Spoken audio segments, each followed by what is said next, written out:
ভাদ্র মাসে আমাদের পুরুলিয়া, বাঁকুড়া, মেদিনীপুর ডিস্ট্রিক্টে একটা লৌকিক উৎসব প্রচলিত আছে, যেটার নাম হচ্ছে ভাদু পুজো।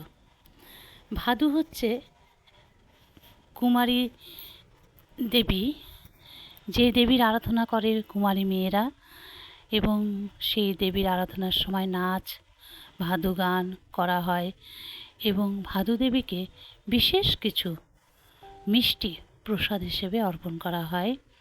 সেই প্রসাদের মধ্যে রয়েছে খাজা, অনেক রকমের খাজা, গজা, লাড্ডুও অনেক রকমের থাকে, আর লবঙ্গ লতিকা, জিলিপি। এটা একটা লৌকিক উৎসব। আমাদের পুরুলিয়াতে তো বিশেষ করে এই দিনে আমরা সবাই খাজা গজা খেয়ে থাকি। আর প্রতিটা দোকানেই অন্যান্য মিষ্টির পাশাপাশি এই মিষ্টিগুলো আজকে বিশেষভাবে তৈরি করা হয়। আমি একটা দোকানে গিয়েছিলাম যেখানে খাজা গজা জিলিপি নিয়ে এসেছি, তো সেটারই একটা ভিডিও আমি পোস্ট করলাম।